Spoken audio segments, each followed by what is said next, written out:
페브르는 공간을 절대적 공간, 역사적 공간, 추상적 공간, 모순 공간, 그리고 차이 공간으로 분류했어. 역사적 공간에 가까워질수록 자본주의의 색이 짙어지고 프로그램이 고정되어 있는 공간의 성격을 가지고, 차이 공간에 가까워질수록 이용자의 선택이 자유로워지고 미스가 제시하는 유니버설 스페이스 같은 성격의 공간이 된다고 말했어. 그래서 르페브르는 차이의 공간이 이성적인 공간이라고 자신의 견해를 드러냈는데, 완전히 열린 공간이 우리에게 정말 좋은 공간이 될 수 있을까? 하는 의문이 들었어. 공간만을 보는 것도 좋지만 그 안에 시간을 넣어서 보면 감정이 달라질 수 있을 것 같아. 자본주의의 색이 더해지는 순간 그 공간에는 유통기한이 생기는 것 같아. 오리지널하게 비어있는 자연 그 자체가 우리에게 주는 감흥은 시간에 관계없이 감이 영원하다고 말할 수 있는 반면에, 경제의 개념이 도입되고 자본주의에 물드는 순간부터 공간이 노화될 가능성이 생기는 것 같아.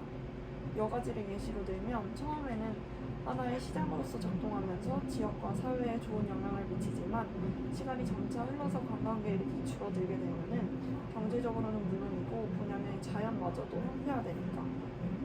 추가적으로 책에서 나온 이미지와 기호의 세계에 관한 내용이 나는 인상 깊었던 것 같아. 책에서는 이미지와 기호가 결국 추상 공간, 즉 단순히 공간을 소비하고 통제되는 대상으로서 전락시킨다고 이야기하잖아. 이러한 예시로는 어떤 게 있을까?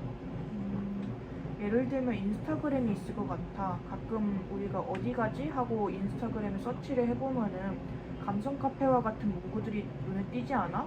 만약 우리가 그 공간에 방문을 한다면 우리는 인스타그램 상에서 만들어진 이미지와 기호에 현혹되어 공간을 방문하는 거잖아. 결국 이미지와 기호는 보이지 않는 권력의 형태로 우리를 지배하고 있는 것 같아.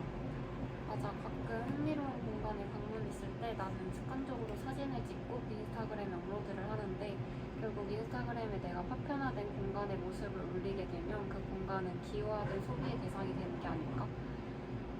인스타그램 상에서 공간이 이미지와 기호로 재구성됨으로써 실제로 내가 겪어본 건 소외되는 거지. 나는 책에서 해변은 인류가 자연에서 찾아낸 유일한 협의의 장소이다. 온 전체가 차이의 장이 된다라는 말이 인상적이었어. 해변에서 사람들은 일상적인 동작과 태도에서 벗어나서 몸을 자유롭게 표현하잖아.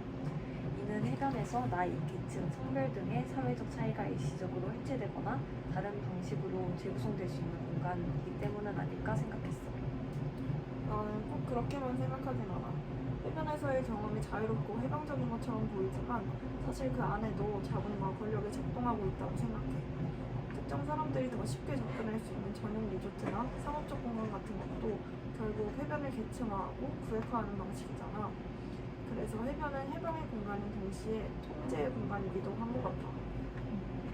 앞서 수아 언니가 말한 것처럼 해변이 광고, 영화, 문학 등의 다양한 매체에서 자유, 휴식, 그리고 자연과의 조화를 상징하는 이미지로 소비된다는 점에서 방금 말한 이미지와 기호 얘기가 연관이 되어 있다는 생각이 들었어.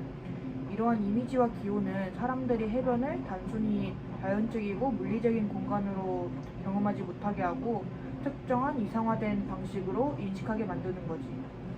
그럼 결국 이런 해변도 도시와의 단면이겠네. 해변이 자연 그대로의 공간이 아니라 사회적 관계와 자본의 필요에 따라 만들어지고 변화하는 걸 보면 도시는 물론이고 해변과 같은 공간도 스스로에게 필요한 모습을 써내리는 과정을 거친다고 볼 수 있겠다. 중요한 건 우리가 그 과정을 비판적으로 바라보고 어떤 공간이 되어야 할지 스스로 고민해야 하는 것은 아닐까?